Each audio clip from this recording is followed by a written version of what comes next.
அவருக்கு வயசு 75. ரொம்ப நல்ல வாழ்க்கை வாழ்ந்தவரு. அழகான குடும்பம், நல்ல பிள்ளைகள். காலம் போக போக அவரோட பிள்ளைகள் எல்லாரும் வேலை தேடி, எதிர்காலம் தேடி வேறு வேறு நகரங்களுக்கு போயிட்டாங்க. ஆனந்தன் மட்டும் ஒரு சின்ன கிராமத்துல தனியா வாழ்ந்துட்டு இருந்தாரு. அவரோட மனைவி பல வருடங்களுக்கு முன்னாடியே இருந்துட்டாங்க. அவங்க நினைவுகளோட தான் ஆனந்தனுடைய வாழ்க்கை ஓடிக்கிட்டு இருந்தது. ஆனந்தனுக்கு 4 பேர குழந்தைகள். விடுமுறை நாட்கள்ல அவங்க எல்லாரும் தாத்தாவை பார்க்க வருவாங்க. அவரும் அவங்க கூட சந்தோஷமா பொழுத கழிப்பாரு. ஒரு விடுமுறை நாள் வருது. அவரு ரொம்ப மகிழ்ச்சியா இருந்தாரு. பேர குழந்தைகள் வரப்போறாங்கன்னு ஆவலோட வீட்டை தயார் பண்ண ஆரம்பிச்சாரு. வீடை சுத்தம் பண்ணாரு, தோட்டத்தை ரெடி பண்ணாரு, பொருட்களை ஒழுங்குபடுத்தினாரு. குழந்தைகளுக்கு பிடிச்ச சாப்பாடு, உடைகள், பரிசு பொருட்கள் எல்லாத்தையும் வாங்கினாரு. அந்த பரபரப்புல ஒரு விஷயம் அவருக்கு தெரியாம போயிடுச்சு. அவருக்கு ரொம்ப பிடிச்ச கை கடிகாரம் காணாம போயிடுச்சு. அந்த கடிகாரம் சாதாரணமானது இல்ல. அவரோட முதல் குழந்தை பிறந்தப்போ அவரோட மனைவி அவருக்கு அன்பா கொடுத்த பரிசு. அவங்க இறந்ததுக்கு பிறகு அந்த கடிகாரம் தான் அவருக்கு துணையா இருந்தது. பேர குழந்தைகள் வந்ததும் அவங்கள சந்தோஷமா வரவேற்கிறாரு. அந்த நாள் முழுக்க அவங்க கிட்ட தான் அவருடைய கவனம் இருந்துச்சு. மறுநாள் குளிக்க போகும்போது தான் கடிகாரம் இல்லையேன்னு நினைவுக்கு வருது. கடைசியா எங்க பார்த்தேன்னு யோசிக்கும் போது களஞ்சியத்தை சுத்தம் பண்ணும்போது தான் அப்படின்னு அவருக்கு ஞாபகம் வருது. அங்க போய் தேடி பார்க்கறாரு. அப்பவும் அந்த கடிகாரம் கிடைக்கல. அவருக்கு மனசு ஒடிஞ்சு போய் முகம் சோர்வா ஆயிடுது.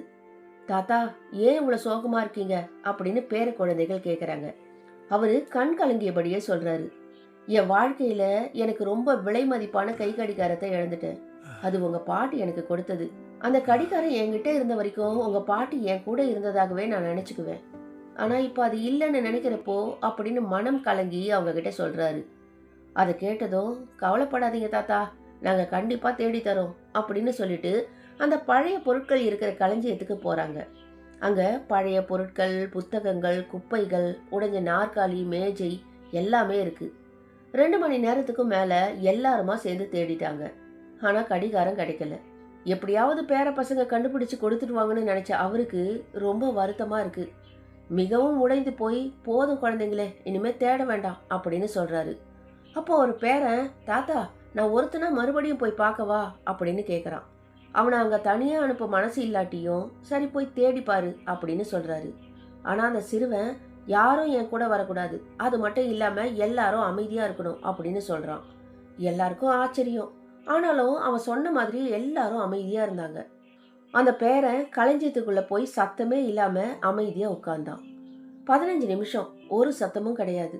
அப்புறம் அவன் திடீர்னு கையில அந்த கடிகாரத்தோட ஓடி வரான். அந்த கடிகாரத்தை பார்த்ததும் ஆனந்தனுக்கு சந்தோஷம் தாங்கவே முடியல. எப்படிடா இதை கண்டுபிடிச்ச அப்படின்னு கேக்குறாரு. தாத்தா, நான் சத்தம் போடாம அமைதியா உட்கார்ந்திருந்தேன். அப்போ டிக் டிக்னு ஒரு சத்தம் கேட்டுச்சு. அந்த சத்தத்தை கேட்டுதான் கடிகாரத்தை கண்டுபிடிச்சேன் அப்படின்னு அவன் சொன்னதும் அந்த சிறுவனை அணைத்து கொண்டு நன்றிடா கண்ணான்னு சொல்றாரு. சில நேரங்கள்ல சத்தம் போட வேண்டியதில்லை. அமைதியா இருந்தாலே வாழ்க்கையில தீர்வு கிடைக்கும். இதுதான் மௌனத்தின் சக்தி.